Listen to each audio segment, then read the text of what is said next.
Hi everyone, this is Ashley Lateki Ellenboss with Skyhouse Herb School and Apothecary, and today I'll be talking about the placebo effect.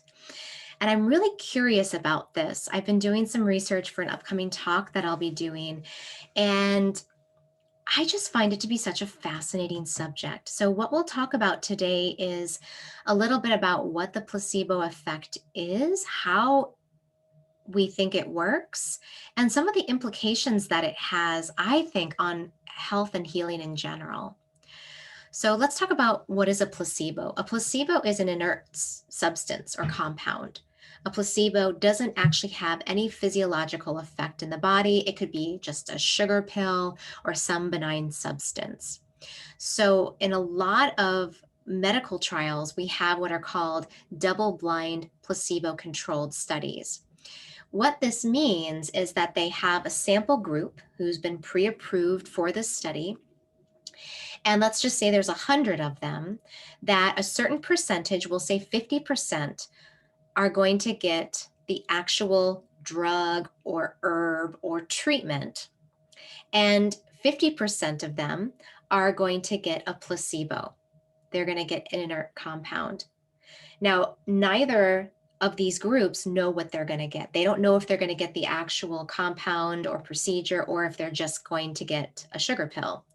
And the doctors or nurses who are administering this test or trial, they don't know either. So it's double blind. No one knows. And one of the reasons that you wouldn't tell the doctors or nurses is the idea that they might then have an effect. They might subconsciously behave differently with clients that they're giving the placebo versus giving the actual drug.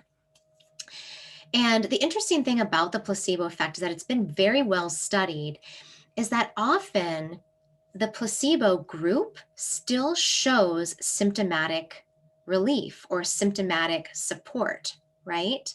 So, how is it that in a clinical trial, let's say with a drug that was used for depression, that a certain percentage of those who got the drug, let's just say 50% of them, had a positive response? They feel less depressed. But over here in the placebo group that got a sugar pill, 25% of them feel better. They feel less depressed too. So, is it the power of suggestion, the power of hope, maybe faith that helps them to feel better? Um, there was a researcher named Ted Kapchuk, who is a he's a Harvard Medical School professor, and he's responsible for a lot of the placebo research that's out there.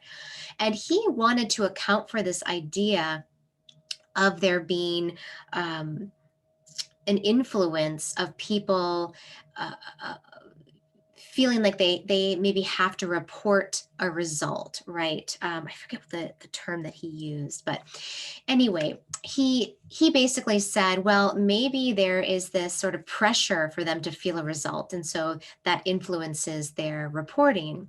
So he did a trial. He took about 80 people that all had IBS or irritable bowel syndrome, and he gave them a sugar pill and told them, you're getting a sugar pill. So he told them they were getting essentially a placebo.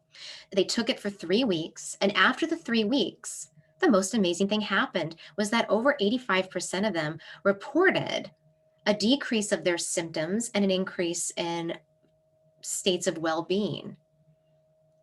So, how is that? How is that if you take a sugar pill and you know it's a sugar pill, you might still actually feel better? So, oh yeah, it was deception. He thought it was like the law of deception, that if people are being deceived or think they might be being deceived, they're more likely to change their response. But in this case, he ruled that out.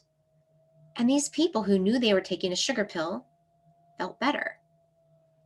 What? How does that work? What is it inside of us that allows us to self heal, self regulate? Is it faith? Is it faith in our own bodies?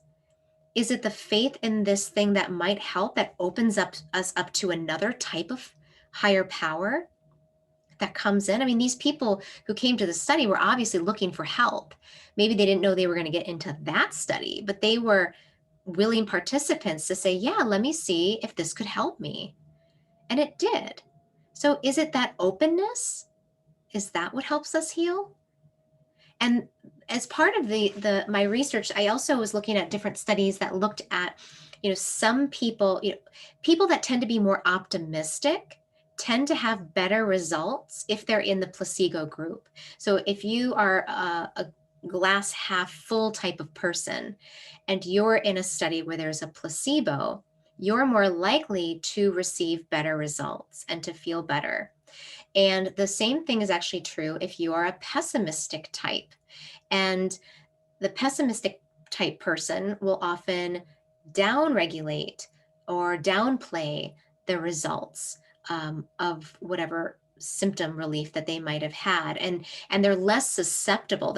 So they I guess they did the study. What they did is they took like people that self-identified as pessimistic as part of their entrance exam or entrance survey.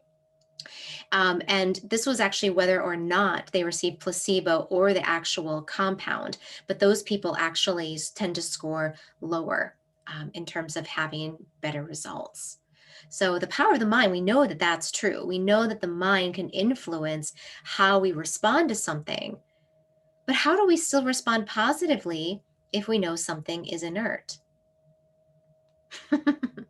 There was another study that Bob Duggan, who was a really big influence on me when I was a student at Thai Sophia in my early years of studying herbs. And he spoke about a study of a knee replacement.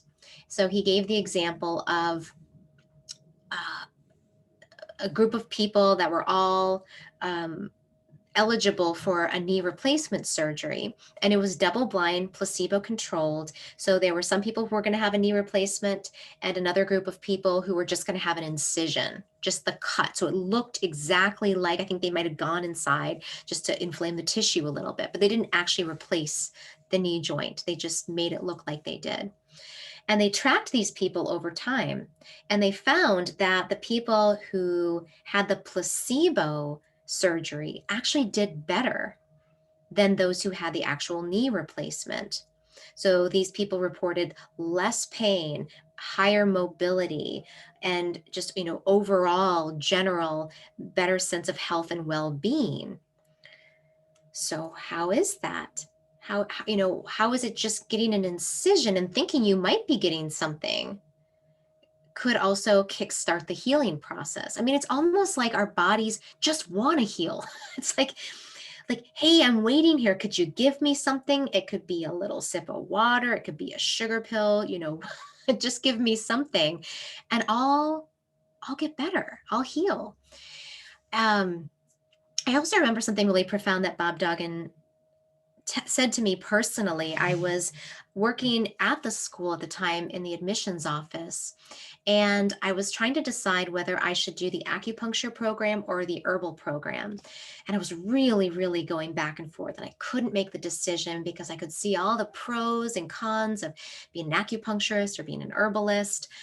And I went to him and I was like, Bob, I'm really struggling. I'm just not sure which program to pick. And I just don't know which one is the right program. And he looked at me and he laughed and he sat back and, you know, chewed on his like finger like he would do.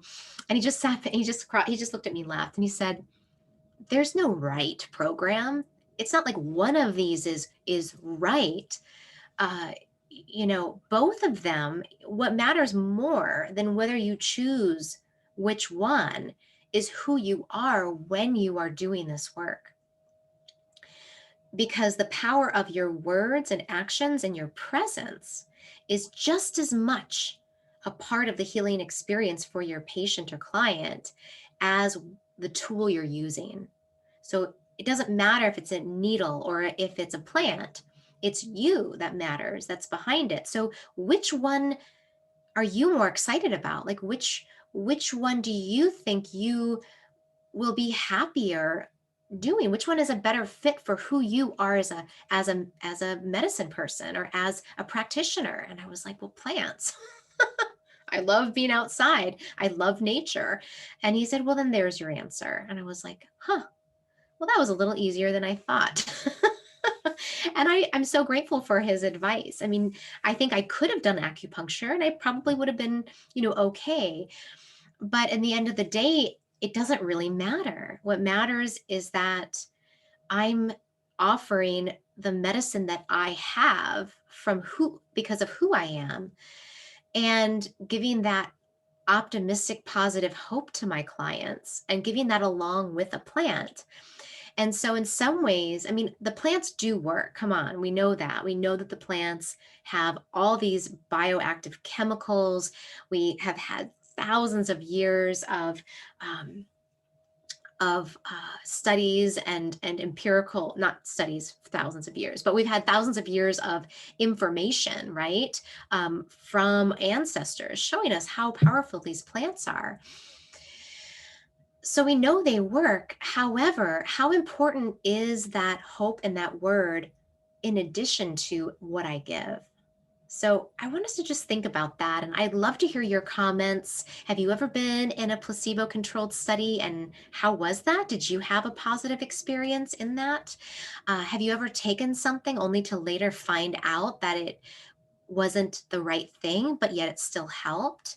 I also have this idea about, you know, the icons, the images of things that we surround ourselves with, because if the idea of something can provoke healing, then if we have images around us that inspire the best in us, that might also be part of what creates a healing experience.